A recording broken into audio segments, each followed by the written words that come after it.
जैसे कि आप लोगों को पता है कि हम लोग ग्रुप डी के ऑल प्रीवियस ईयर क्वेश्चन को स्टडी कर रहे हैं, जो कि आपका 10 क्वेश्चंस का डोज रहता है। तो आज हम लोग सेकंड लेक्चर को स्टडी करेंगे। चलिए क्वेश्चन की तरफ चलते हैं। हमारा आज का पहला क्वेश्चन है कि छोटा लक्ष्य अपराध होता है, दिए गए शब्द किसके हैं, मतलब ये सेंटेंस किसने बोला है। तो इसका आंसर क्या है? Mahatma Gandhi, doctor APJ Abdul Kalam, Subhash Chandra Bose, Madan Mohan Malviya. तो इसका आंसर है आपका डॉक्टर एपीजे अब्दुल कलाम, यानी कि ऑप्शन नंबर बी। इन्होंने ये बोला था कि छोटा लक्ष्य अपराध होता है। अब डॉक्टर एपीजे अब्दुल कलाम के बारे में जान लेते हैं। डॉक्टर एपीजे अब्दुल कलाम जो कि थे, ये कौन थे? ये हमारे देश के प्रेसिडेंट थे, यानी कि प्रेसिडेंट, ये हमारे थे प्रेसिडेंट। और ये एक साइंटिस्ट भी थे, और ये एक इंजीनियर भी थे।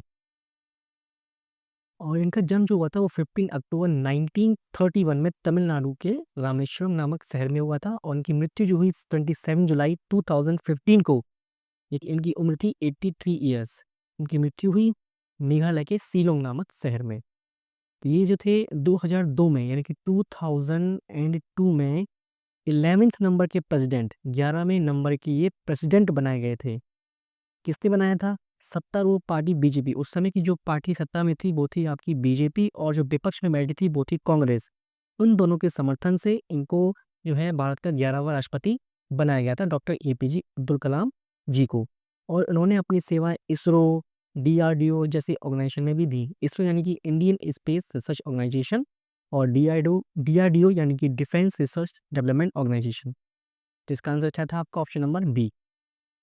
नेक्स्ट क्वेश्चन है आपका कि राज्यसभा के लिए नामित की गई प्रथम प्रथम महिला फिल्म स्टार। आपसे पूछा गया है प्रथम महिला फिल्म स्टार। तो इसका आंसर आपका सही है, ऑप्शन नंबर सी। यानी कि राज्यसभा के लिए नामित की जाने वाली पहली महिला फिल्म स्टार थी नरगिस दत्ती जी, जो कि 1980 में इनको राज्यसभा का सदस्य बनाया गया था।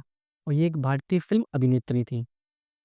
और एग्जाम में ऐसा पूछ ले कि राज्यसभा के लिए नामित की गई प्रथम महिला कौन थी, अगर प्रथम महिला फिल्म स्टार ना कहकर कह दिया गया कि प्रथम महिला कौन थी, तो वो थी आपकी श्रीमती रुक्मिणी देव अरुणडेल जी, जिनको 1952 1952 से लेकर 1962 तक जो उनका कार्यकाल था, वो जब तक बनी रही आपकी।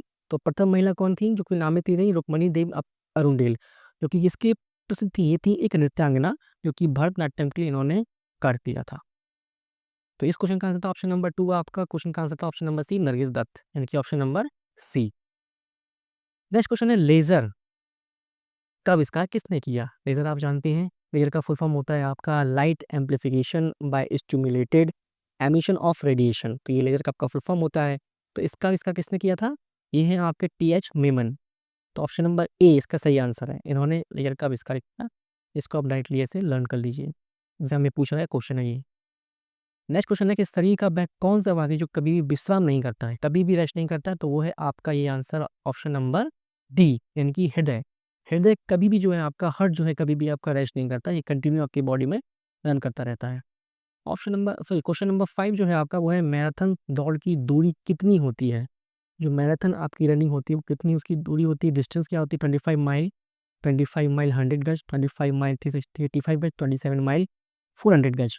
तो इसका सही आंसर है आपका ऑप्शन नंबर सी, ये वाला ऑप्शन नंबर सी। क्योंकि स्टैंडर्ड मैराथन जो डिस्टेंस होती है 26.2 माइल्स होती है, जबकि इसकी जो किलोमीटर में अगर हम मेजरमेंट करें तो उसका आंसर होगा आपका 42.195 किलोमीटर। 42 किलोमीटर इस दौड़ में आपको दौड़ना पड़ता है जीतने के लिए।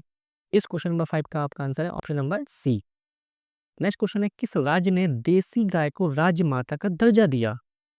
तो इसका आंसर है आपका option number D, Uttar Pradesh, Rajasthan, Madhya Pradesh और महाराष्ट्र में इसका आंसर है महाराष्ट्र, ऑप्शन नंबर डी। तो ये एक आर्टिकल लगा हुआ है, इस आर्टिकल आप पढ़ लेंगे कि एकनाथ शिंदे सरकार ने, अभी वर्तमान में तो उनकी सरकार जो है अलायंस में चल रही है, बीजेपी और महायुति सरकार जो है। तो अभी वर्तमान के जो सीएम है वहाँ के, वो है आपके देवेंद्र फडणवीस। जो चुनाव से पहले जो पूर्व मुख्यमंत्री जो थे, वो थे आपके एकनाथ शिंदे। उनकी सरकार ने ये जो है राजमाता का दर्जा दर्जा किसको दिया? देसी गाय को दिया था। तो इसका आंसर सही क्या है आपका? Option number D, Maharashtra. Next question है आपका बिग एप्पल किस शहर को कहा जाता है? तो कुछ शहरों के उपनाम होते हैं, ऐसी बिग एप्पल जो है ये आपका न्यूयॉर्क का उपनाम है। तो बिग एप्पल क्यों कहा जाता है? तो बिग एप्पल एक घुड़दौड़ जो हुआ करती थी उस समय, 18वीं शताब्दी के 19वीं शताब्दी में लगभग, तो ये इसलिए बिग एप्पल इस शहर को कहा जाता है। बाकी जो मैंने आर्टिकल आपको दे दिया इसको आप स्टडी कर लीजिएगा। नेक्स्ट क्वेश्चन है आपका क्वेश्चन नंबर 8, मुंडक उपनिषद से लिया गया मंत्र सत्यमेव जयते को लोकप्रिय बनाने का श्रेय किसको जाता है? तो सबसे पहले जान लेते हैं उपनिषद। कितने होते हैं उपनिषद? 108, 108 उपनिषद आपके होते हैं। उसमें से एक उपनिषद है मुंडक। तो मुंडक से एक मंत्र लिया गया है सत्यमेव जयते, जो कि आप हमेशा देखते हैं हमारा जो अशोक चिन्ह है उसके नीचे ये लिखा हुआ था सत्यमेव जयते। तो सत्यमेव जयते के बारे में जान लेते हैं। सत्यमेव जयते भारत का एक आदर्श वाक्य है। इसका अर्थ होता है सत्य की जीत, और इसको देवनागरी लिपि में लिखा जाता है। और सत्यमेव जयते जो है ये किस उपनिषद से लिया गया है? बताया मैंने आपको मुंडकप उपनिषद से इसको लिया गया है। तो इसको जो लोकप्रिय बनाने का श्रेय किसको दिया जाता है? तो इसका आंसर है आपका option number A, Pandit Madan Mohan Malviya जी को। नेक्स्ट क्वेश्चन है कि ट्विटर किसने संस्थापित किया था? यानी कि ट्विटर के जो है संस्थापन जो है वो कौन है? संस्थापक कौन है ट्विटर के? तो आपको यहाँ पर दिख रहा है जैक डॉर्सी, इवान विलियम्स, विजस्टोन। इसमें आपको सिर्फ एक ही ऑप्शन मिल रहा है, इवान विलियम्स। तो ऑप्शन नंबर डी, नंबर 9 का जो ऑप्शन नंबर क्या है? डी इसका सही आंसर है। बाकी जो आप जानते हैं मार्क जुकरबर्ग जो है फेसबुक के ये संस्थापक हैं, और इवान विलियम्स किसके हैं? आपके ट्विटर के। इनके साथ साथ कौन है? जैक डॉर्सी, इवान विलियम्स और विजस्टोन, जो कि मार्च 2006 में इन्होंने साथ में मिलकर की थी। किसकी स्थापना? ट्विटर की स्थापना। तो नेक्स्ट है आमतौर पर एक क्वेटी कीबोर्ड जो है उसमें कितनी कुंजियाँ होती हैं? तो उसमें जो होती हैं आपकी 104 कुंजियाँ आपकी जो होती हैं आपके कीबोर्ड में। तो इसका ऑप्शन है आपका सही सी। और मैं आपको एक बात तो बता दूँ, इस क्वेश्चन की पीडीएफ आपको मैं अपने टेलीग्राम चैनल पर प्रोवाइड करा दूंगा, वहाँ से जाकर इसको डाउनलोड कर सकते हैं आप। तो आज के 10 क्वेश्चन कंप्लीट होते हैं। सो आई होप आज के क्वेश्चन आपको समझ में आए होंगे, और सारे प्रीवियस क्वेश्चन थे जो कि आपके साइंस, जीएस, स्टैटिक, पॉलिटी और करंट अफेयर्स से रिलेटेड थे। So thanks for watching the video.